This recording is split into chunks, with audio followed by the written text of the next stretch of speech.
নমস্কার বন্ধুরা, আজকে আমি দেখাবো আপনাদেরকে রুই মাছের তেল ঝোল। তো এখানে 4 পিস মাছ আছে। আমি দিয়ে দিচ্ছি এর মধ্যে নুন আর হলুদ, পরিমাণ মতন সব দিয়ে ভালো করে আমি মাখিয়ে নিচ্ছি।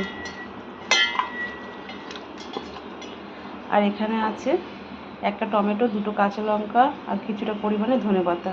টমেটোটা আমি গ্রেট করে নেব, কাঁচা লঙ্কা চিড়ে নেব, ধনেপাতাটা কুচিয়ে নেব। আর এখানে আছে সর্ষের তেল। তেলটা গরম হয়ে গেছে, আমি এর মধ্যে মাছটাকে ছেড়ে দেবো।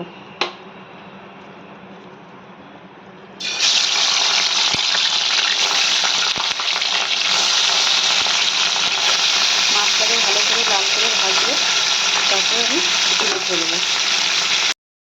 মাছটা ভাজা হতে তো আমি দেখিয়ে দিই আপনাদেরকে। টমেটোটা আমি গ্রেট করে নিয়েছি, কাঁচা লঙ্কাটা আমি ছিঁড়ে নিয়েছি, ধনেপাতা কুচিয়ে নিয়েছি। এবারে দিয়ে দেবো এর মধ্যে পরিমাণ মতো নুন, আর দিয়ে দেবো 1 চামচ হলুদের গুঁড়ো, 1/2 চামচ লঙ্কার গুঁড়ো। এদিকে মাছটা খুব ভালো করে ভাজা হয়ে গেছে, মাছটাকে আমি তুলে ফেলবো। মাছটা তুলে নিয়েছি, এবার দিয়ে দেবো 1 চামচ কালো জিরে, ছোটো চামচের।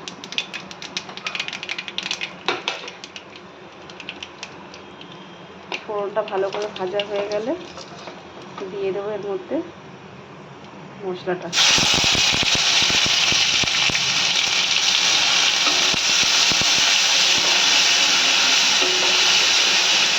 মশলাটা দিয়ে একটু ভালো করে কষে আমি দিয়ে দেবো 1 বাটি জল।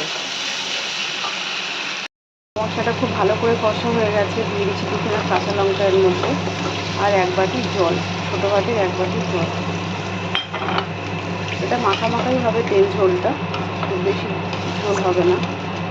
জলটা ফুটে গেলে আমি মাছটা অ্যাড করবো। এখানে জলটা ফুটে গেছে, এবারে দিয়ে দিচ্ছি আমি মাছগুলোকে দিয়ে 2-3 মিনিট ফোটাবো, ব্যাস তাহলে হয়ে যাবে, বেশিক্ষণ লাগে না ফুটতে। এখানে মাছটা আমার পুরোপুরি কমপ্লিট হয়ে গেছে। এবার দিয়ে দিচ্ছি ওপর থেকে ধনেপাতা, ব্যাস এবার আমি নামিয়ে ফেলবো। রুই মাছের তেল ঝোল পুরোপুরি কমপ্লিট। তো বন্ধুরা, আজকে আপনার এই রুই মাছের তেল ঝোল পুরোপুরি রেডি। দেখতেই পাচ্ছেন কত সুন্দর লাগছে দেখতে, খেতেও খুব সুস্বাদু হয়। হালকা মানে কিছু মশলাই এর মধ্যে পড়ে না, কিন্তু খেতে খুব সুস্বাদু হয়। বাড়িতে এভাবে বানিয়ে খেয়ে দেখবেন আপনারা, আশা করি আপনাদেরও খুব ভালো লাগবে। আজকে আমি এখানেই শেষ করছি, ধন্যবাদ।